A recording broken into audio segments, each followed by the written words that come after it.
Three subjects I want to talk about: luck, choices, and attitude. If you take someone like Thomas Jefferson, he says, and the third president of the United States, he's quite interesting. He says, "I'm a great believer of luck. The harder I work, the more I get it." And I think it's quite important, so that you reward yourself for the work you do. And you don't try to let it onto the factor of luck, because there's none of that. I don't believe in it at all. I'm not saying that, you know, luck doesn't affect and all of that doesn't affect, but the important part is that whatever you do, you need to have the right attitude. So that leads me on to the second point of choice, and this choice which is very interlinked to attitude.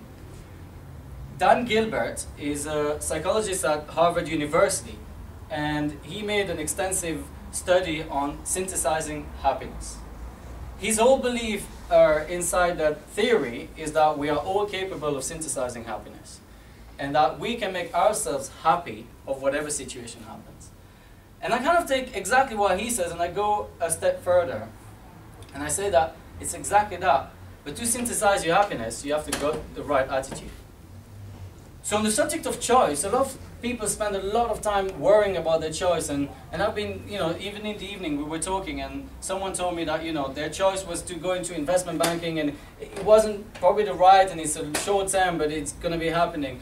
The point is, and I'm very clear, I want to make myself very clear about this, I completely believe that choices are totally meaningless. And I think for my life, and the only reason why I'm telling you this is because if I end up being here standing in front of you and talking, it's probably because I've sort of kind of understood stuff like that from other people and I've learned to agree with it. Is that actually if you agree that choices don't matter at all for your life, then you actually you live your life so much easier and you take the opportunities as they come. Now I'm not saying that choices won't affect your life, they will. For sure they will, because if you even think about the minimum of 2 choices, which is what you need for having choices, yeah? So if you take 1 and then you have 2 after, out of each of the 2 choices, you ended up, you know, having other 2 choices and 2 choices. That's 1, 2, 4, 8, 32, and then you have 1,000,000 and 1,000,000,000 infinite amount of choices, and each of them will affect your entire life. If you take the 1 here at the end of that choice tree, and you take that one when you're 80 years old and you look back at your life, yes, the 2 of them are completely different stories. They're still who you are, but they're completely different stories. The point is you have no idea what's going to happen till it's happened. Talking to a friend of mine the other day, she was telling me that, you know, well, no, choices do matter, because when she was at school, she was oppressed. And then she decided to change school for the better, and so that the flower could blossom, and she is who she is now, and that's because of that, and it's so important to her that, you know, that choice was so important. She didn't do it. And I said, then what? Well, actually, then I wouldn't be who I am. Of course you wouldn't be who you are today, but you don't know actually what that would be. It doesn't actually matter. What matters out of your choices is the attitude you have towards them.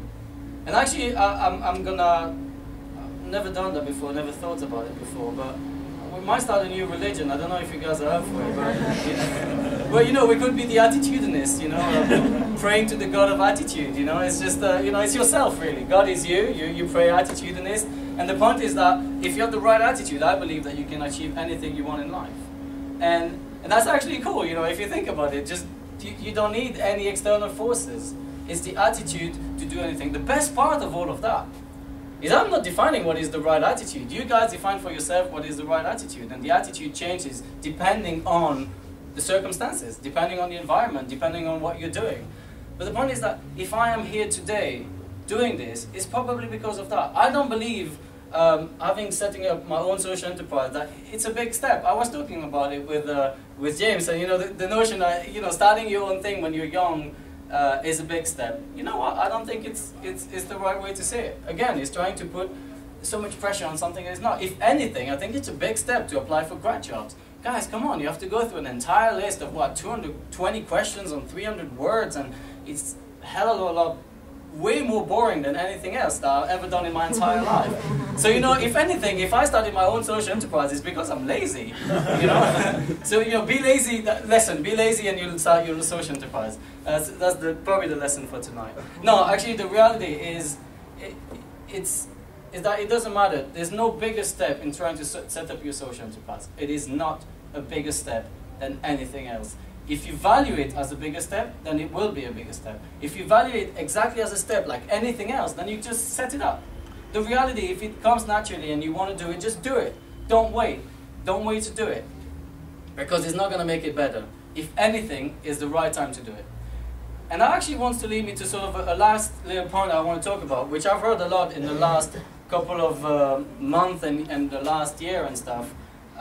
For matter of fact, I graduated from Bristol University last summer, and I started my social enterprise whilst being at university. And my attitude at the time is I hated university, completely hated university.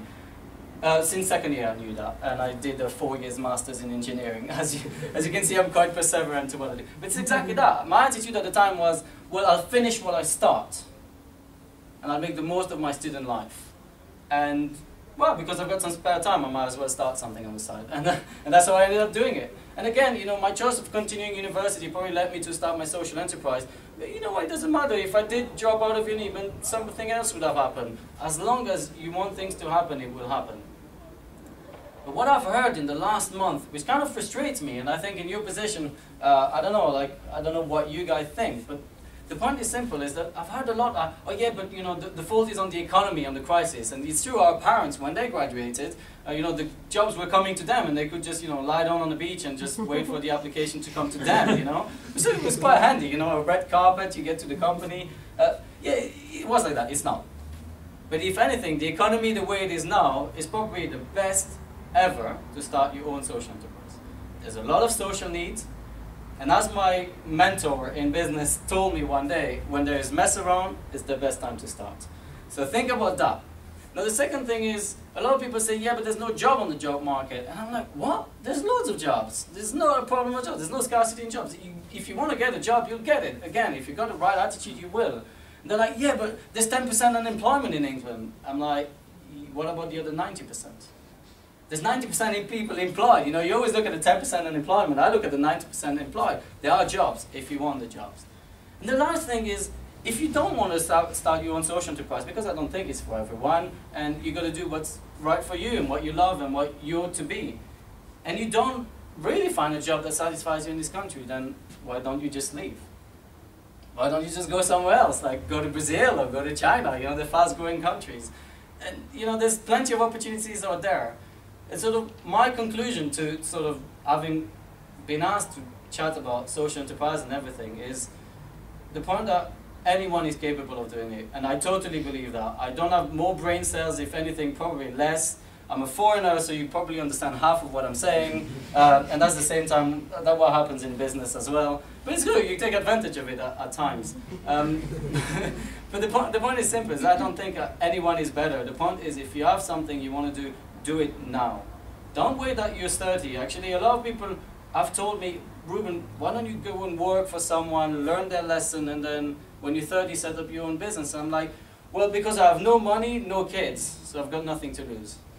Right? I can't lose a penny, I've got nothing in my pocket. I didn't have at the time I started, and I don't have a kid, so, you know, if I don't come back home with any money, then, you know, I don't have to feed him, you know. It's the good thing of not having kids, you know. Don't do it when you have children. I think it's a high risk, to be honest. Parents that start a business, it's quite risky. I think, you know, you have a responsibility that's bigger than just yours. But it's yours. If you want to start it now. You've got nothing to lose. And think about one last point. Starting your social enterprise or a business or whatever it is that you want to start. I just believe in social enterprises because they help society. And because the model, the way it works, is so much more sustainable than any other enterprise. And then we saw it because the big dinosaurs like Ford and like Lehman Brothers have collapsed. Because you grow too big. A social enterprise for me cannot collapse because as long as there's a social need, you'll have business. So my last thing is, if you want to do it, just go ahead and do it now. Don't wait later. Thank you very much.